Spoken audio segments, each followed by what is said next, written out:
नमस्कार दोस्तों, stock market studies में फिर से एक बार आपको दिल से स्वागत करता हूँ। तो इस वीडियो के अंदर मैं कुछ इम्पोर्टेंट कंपनी का अपडेट शेयर करने वाला हूँ, जो बहुत स्ट्रॉन्ग है।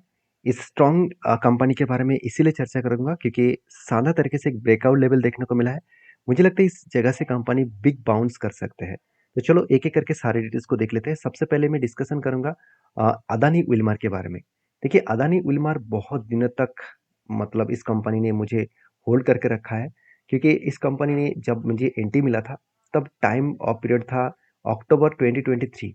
तो अभी देखिए सितंबर चल रहा है, एटलीस्ट 1 साल होने जा रहा है। तो 1 साल में कुछ खास परफॉर्मेंस देखने को नहीं मिला, क्योंकि मेरा जो एंटी लेवल है, वो 330 के आसपास है और आज चल रहा है 350 के आसपास। तो कुछ खास परफॉर्मेंस नहीं मिला क्योंकि इस कंपनी के ऊपर जो मैं टेल लेके चल रहा हूँ, जो ओवरऑल टारगेट लेके चल रहा हूँ, वो 40% के आसपास। क्यों? क्योंकि देखिए यहाँ पे कंपनी के ऊपर क्या बना था, एक बाइंग का रेंज बना था।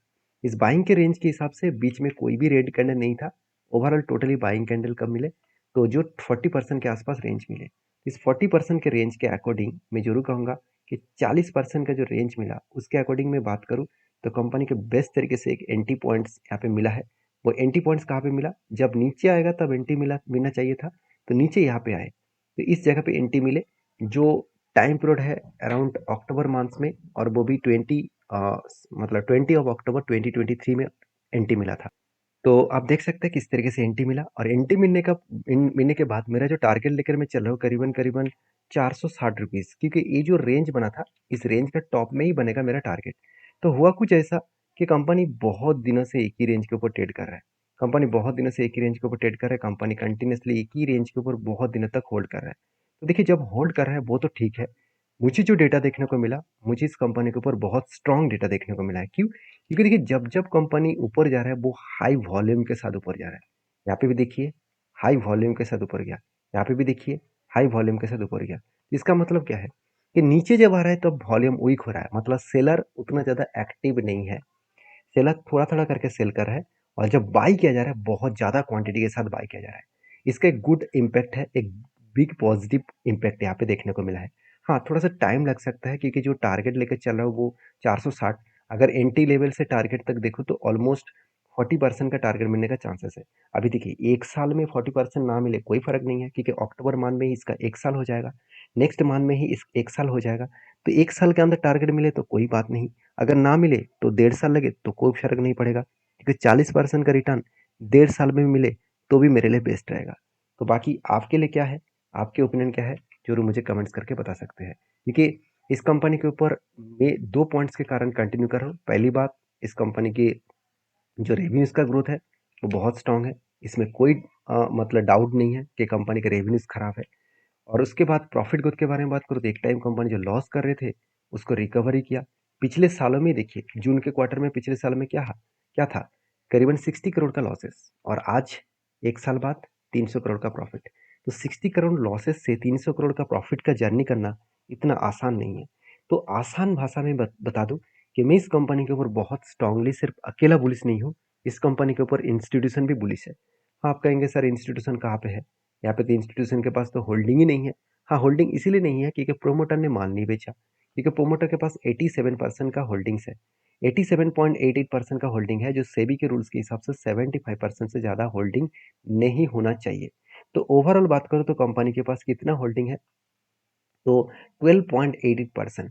तो 12.88% होल्डिंग मतलब कंपनी के प्रोमोटर को बेचना पड़ेगा। तो जब इस 12.88% होल्डिंग को बेचेंगे, तब एक अच्छा खासा बाइंग इंस्टीट्यूशन उठाएगा। आप खुद ही देख लेना। मैं ऐसे तो इतने सालों से काम कर रहा हूँ, मैं इस डेटा को तो हमेशा फॉलो अप कर रहा हूँ। मुझे जो मतलब डेटा देखने को मिलता है, अगर अच्छी कंपनी है तो उसके ऊपर जब भी माल बेचा जाता है प्रोमोटर के माध्यम से, वो डायरेक्टली सीधा सीधा एफएस और डीएससी ज़्यादा माल उठा लेते हैं। तो मैं इस कंपनी के ऊपर पॉजिटिव व्यू रखता हूँ। आप किस लेवल में काम कर रहे हैं, किस तरीके से स्ट्रैटेजीज को फॉलो करके काम किया है, मुझे कमेंट्स करके बता सकते हैं। अगर वीडियो अच्छा लग रहा होगा तो प्लीज़ एक लाइक जरूर कर देना। नेक्स्ट जो कंपनी उसका नाम है ईएस बैंक। तो बेसिकली ईएस बैंक के ऊपर मुझे 2 पॉइंट्स बेस्ट लगा। ईएस बैंक के ऊपर 2 पॉइंट्स बेस्ट कहाँ पे लगा, सबसे पहले टेक्निकली चार्ट पैटर्न्स देखिए। ईएस बैंक के ऊपर सेम टू सेम एक रेंज मिला, सेम टू सेम। तो यहाँ पे देखिए, एक दो दो के दो बाइंग कैंडल मिला, जिसका रेंज मिला 32.59। ऑलमोस्ट बोल सकते हैं 32.50% के आसपास टारगेट मिलने का चांसेस है। तो जब यहाँ पे नीचे आए, इस लेवल को टच किया, तब क्या बना, यहाँ पे बना एंट्री। और यहाँ से कंपनी क्या किया, धीरे-धीरे करके ऊपर या नीचे रिटेस्ट किया, नीचे आए और इस जगह से देखा है तो कंपनी के ऊपर बेस्ट तरीके से एक बहुत शानदार तरीके से इस तरीके से पॉइंट्स बना और फाइनली ये जो पॉइंट्स यहाँ पे क्रिएट हुआ है उसके अकॉर्डिंग कंपनी का बेस्ट तरीके से एक टारगेट मिलने का चांसेस है। तो बेस्ट तरीके से टारगेट मिलने का चांसेस है मतलब क्या है, कंपनी जब भी इस नीचे लेवल को टच कर रहा है तभी देखिए बाउंस करने का कोशिश कर रहा है, नीचे टच किया बाउंस किया। तो अभी देखिए कंपनी 200 डेज मूविंग एवरेज के नीचे चल रहा है, तो इसको ब्रेकआउट करना पड़ेगा तभी वो ऊपर जा पाएंगे। तो क्वेश्चन मुझे बहुत बार पूछा जाता है कि सर आप जो इस तरीके से स्ट्रेटजीज को दिखाते हैं क्या सही में स्ट्रेटजीज में दम है? चलो एक बार मैं आपको प्रीवियस डेटा दिखा देता हूँ। देखिए सेम टू सेम स्ट्रेटजीज यहाँ पे भी बना था, यहाँ पे भी सेम टू सेम बाइंग का स्ट्रेटजीज बने, यहाँ पे भी जब नीचे आए तब इस जगह पे एंटी बने और यहाँ पे टारगेट कहाँ पे मिला, देखिए यहाँ पे टारगेट मिला कितने दिनों में मिला, 382 डेज।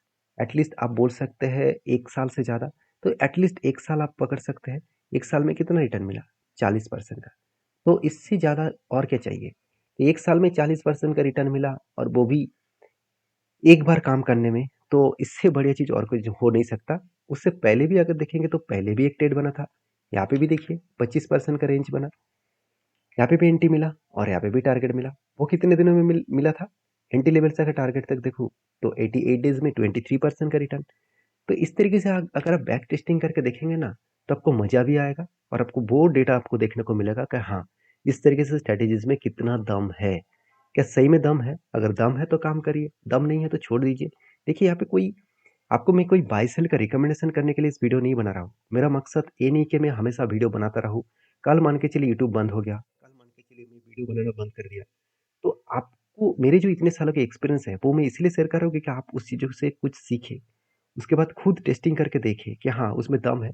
मैं जब सारी चीज़ों को सीख रहा था, मैंने जब कोर्सेज किए उसके बाद जब मैंने सीखा, सब कुछ सीखने के बाद मैंने एक साल तक कोई काम नहीं किया, एक साल सिर्फ बैक टेस्टिंग करके देखा कि हाँ सही में दम है कि नहीं है। उसके बाद एक दो क्वांटिटी के साथ काम किया और फाइनली जब मुझे पूरा कॉन्फिडेंस आया कि हाँ इस स्ट्रेटेजीज में मुझे प्रॉफिट मिल सकता है, तब मैंने ज़्यादा पैसा लगाना स्टार्ट किया। तो इसलिए देखिए मेहनत का फल आपको मिलेगा, सिर्फ आप हर दिन 1 घंटा टाइम दीजिएगा इस मार्केट के ऊपर, तो आपको बाद में खुद ही आप कहेंगे कि हाँ मैंने मतलब मेहनत किया, उसका फल आज मुझे मिल रहा है। तो मैं दावे के साथ बोल सकता हूँ कि अगर आप सारी चीज़ों को सीख कर करेंगे तो आपको कभी भी मतलब आज जो बड़े बड़े लॉस आप करके बैठे हुए हैं वो लॉसेस नहीं होगा। मैं नहीं कहूँगा कि जीरो लॉसेस होगा, लॉसेस होगा छोटे मोटे, प्रॉफिट होगा बहुत ज़्यादा। तो इसके लिए आपको मेहनत और इसके लिए आपको पेशेंस होना चाहिए। कोई भी चीज़ 100% गारंटी तो होता नहीं है, फिर भी आपको कोशिश करना है कि आपको बेस्ट यहाँ पे रिसर्च करने के लिए। तो नेक्स्ट जो कंपनी उसका नाम है जियो फाइनेंशियल सर्विसेज और one of my favourite company भी है, क्योंकि जो कंपनी का बिजनेस अभी तक स्टार्ट ही नहीं हुआ फिर भी वो कंपनी अच्छा खासा इस तरीके से सेल्स एंड रेवेन्यू ग्रोथ कर रहा है, ये मेरे लिए बेस्ट है। क्योंकि इस कंपनी ने देखिए सेल्स को बहुत हद तक पॉजिटिव रखा और प्रॉफिट भी बहुत हद तक पॉजिटिव रखा। हाँ इस बार कंपनी का प्रॉफिट ज़्यादा हुआ था, उसके पीछे रीजन भी था। सितंबर 2023 के हिसाब से बात करूँ तो सितंबर में आप देखेंगे तो कंपनी की एक्स्ट्रा प्रॉफिट कहाँ पे हो गया था, क्योंकि सेल्स तो ठीक ठाक था, सेल्स ज़्यादा था और एक्सपेंस बहुत कम थे। इसके चलते है कंपनी के ऊपर एक्स्ट्रा बेनिफिट आदर्श इनकम से भी मिला और इसके लिए कंपनी का प्रॉफिट ज़्यादा देखने को मिला था। नहीं तो कंपनी का प्रॉफिट हर साल में सेम टू सेम है, आप खुद ही देख लीजिए ऑपरेटिंग प्रॉफिट मार्जिन क्या है, सेम टू सेम 90 to 80% के आसपास ही है। तो मेरे पॉइंट ऑफ व्यू से मैं एक बात कहूँगा कि जियो फाइनेंस के ऊपर लोगों के मन में एक डाउट आ चुके हैं कि कंपनी बेकार है, कंपनी अभी तक कुछ खास परफॉर्मेंस नहीं है तो बेकार कंपनी है। देखिए हम लोगों को यही प्रॉब्लम है। प्रॉब्लम क्या है, हम लोग सोचते हैं कि जब भी एंटी मिले तब भी मुझे मतलब जब भी मुझे एंटी मिले तब इंस्टेंट मुझे टारगेट चाहिए। तो इंस्टेंट टारगेट तो होता नहीं है किसी कंपनीज के ऊपर। अगर आपको काम करना है सब सब कुछ आपको जानने के बाद काम करना पड़ेगा। जैसे येस बैंक के तरीके से यहाँ पे भी देखिए एक रेंज बना जो 27% का रेंज बना।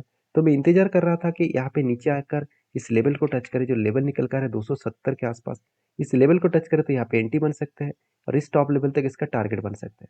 तो हुआ कुछ ऐसा, आया तो नहीं और उसके बाद बाउंस बैक भी किया नहीं, तो उससे पहले ही कंपनी बाउंस बैक कर दिया। तो कोई बात नहीं, मैं इंतजार करूंगा कि हायर लेवल को ब्रेकआउट करे तो एक बड़ा सा कप विद 100 के बेसिस में मैं एक ट्रेड लेने वाला हूँ।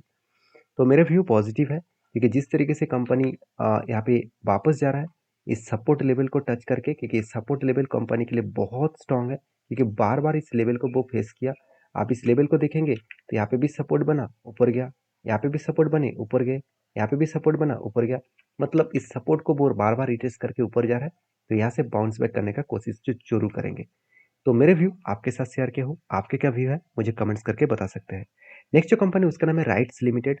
तो मुझे कुछ दोस्तों ने कमेंट्स किया था कि इस राइट्स के ऊपर क्या सही में कोई एक्स्ट्रा बेनिफिट मिलने वाला है? हाँ, बिल्कुल। तो एक्स्ट्रा बेनिफिट का डेट अनाउंसमेंट हो चुके हैं, कंपनी बोनस देने जा रहा है। कंपनी सितंबर ऑफ 20 ऑफ सितंबर में कंपनी 1 के बदले 1 शेयर बोनस देने जा रहा है। मतलब एक बहुत शानदार बोनस यहाँ पे देने जा रहा है, जो बोनस कंपनी के लिए बेस्ट बोनस के हिसाब से देखा जा रहा है। तो मुझे लगता है बेस्ट तरीके से यहाँ पे बोनस मिलने का चांसेस है। इसके अकॉर्डिंग मुझे लगता है कंपनी के ऊपर एक अच्छा खासा जर्नी होने का भी चांसेस है। बाकी आपकी क्या राय है जरूर मुझे कमेंट्स करना। वीडियो को एजुकेशन पर्पस में आपके साथ शेयर किया हूँ, तो प्लीज़ एक बार आपके फाइनेंशियल एडवाइजर के साथ बातचीत करके ही कंपनी के ऊपर काम करना। मिलते हैं नेक्स्ट वीडियो में, तब तक के लिए धन्यवाद।